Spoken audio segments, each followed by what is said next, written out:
Welcome to Top 10 World. Hit the subscribe button and click the bell icon before we move further. The Amazon rainforest is a huge tropical rainforest possessing the drainage basin of the Amazon River and its tributaries in northern South America and covering a region of 2,300,000 square miles or 6 million square kilometers. Comprising almost 40% of Brazil's add up to the range, it's bounded by the Guiana Highlands to the north, the Andes Mountains to the west, the Brazilian Central Plateau to the south, and the Atlantic Ocean to the east. It's also the ancestral home of 1 million natives. They are divided into several tribes, each with its own language, culture, and territory. Many have had contact with outsiders for almost 500 years. Others are the uncontacted tribes and have had no contact at all. Most natives live in settled villages by the rivers and grow vegetables and fruits like the manioc, corn, beans, and bananas. They also hunt and fish, using plant-based poisons to stun the fish. Some tribes use shotguns for hunting, others use bows and arrows, spears, or blowguns with darts tipped with curare. Only a few Amazonian tribes are nomadic. They tend to live deep in the forest away from the rivers. They grow some crops but rely more on hunting and gathering. Here are some of the dangerous Amazon tribes. First is the Caribou of the Javari Valley. These people are mostly found on the border of Peru and Brazil in a valley called the Javari Valley. The valley's home to many tribes, including the Caribou tribe. They're also known as caceterios, or clubmen, because of the large clubs they use to protect themselves from kind of danger. They first came in contact in the year 1996 with FUNAI, National Indian Foundation Brazil, as 30 men from Caribou got separated from the rest. Second is the Pirapicura Mato Grosso. We don't know what these individuals call themselves, but still their neighbors, the Gavião, call them the Pirapicura, or the butterfly people, portraying how they continually move through the timberlands. They speak Tupi-Kawahibe, a dialect family shared by a few tribes in Brazil. They came in contact with FUNAI in the late 1980s and haven't been in touch since. However, in 1998, two men wandered outside the forest as one of them was ill and had to be hospitalized. During his stay, he told about his clan population and how the white people have massacred them. Now let us come to the Kawahiva tribe of the Rio Pardo, Mato Grosso. The authorities estimated a mere number of 50 individuals of this tribe. However, since then, this number is expected to be much lower than that of earlier. They also face grave danger as their land has not been protected, and the survival of this tribe is at great risk as their land is constantly being invaded by loggers from one of Brazil's most violent frontiers called Colniza. It's one of the most deforested regions. In an unforeseen move, a government prosecutor has propelled an examination into the genocide of the Kawahiva. Agreeing to the UN, the wrongdoing of genocide is deliberately incurring on the gathered conditions of life, calculated to bring almost its physical annihilation in entire or in part. Lumberjacks purposely focus on them, constraining them to forsake their houses and keep on the run. Due to this, these people have stopped having children as they're on the run constantly and cannot rely on agriculture anymore. So they rely only on hunting and fishing for their survival. If you've managed to come this far in the video, do give us a thumbs up. It takes only one gentle caress of a button. Getting back to our topic.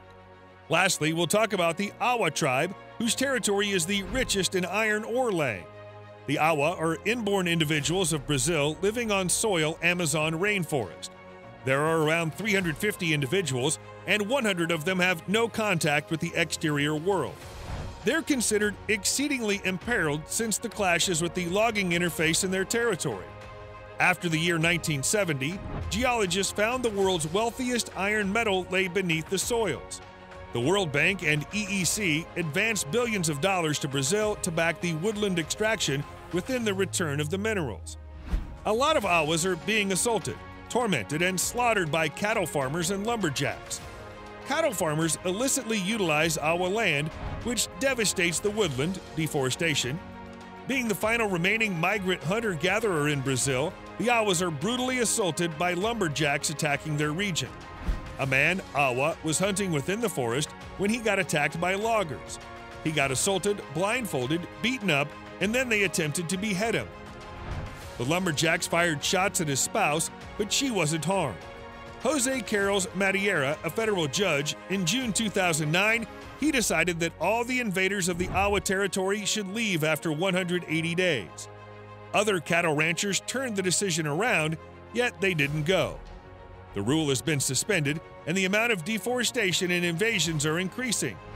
Loggers enter the Iwa's territory and light fires to burn the underbrush to more easily access and fell the large, old-growth hardwood trees. Loggers target the area that includes the Iwa's territory for its ipewood, also called Brazilian walnut, a popular hardwood used for flooring, decks, and high-end construction. It's extremely difficult to track whether hardwood purchased at a lumber yard came from illegal logging in the Amazon or Iwa's territory. The wood is being processed by illegal sawmills. These tribal people are very famous for their rituals. During the Karawa ritual, Iwa women decorate the men with parrot feathers and soft white down from the king vulture.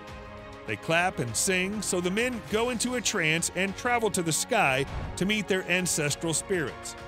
The Iwa employ diverse hunting methods, including wada or day hunts.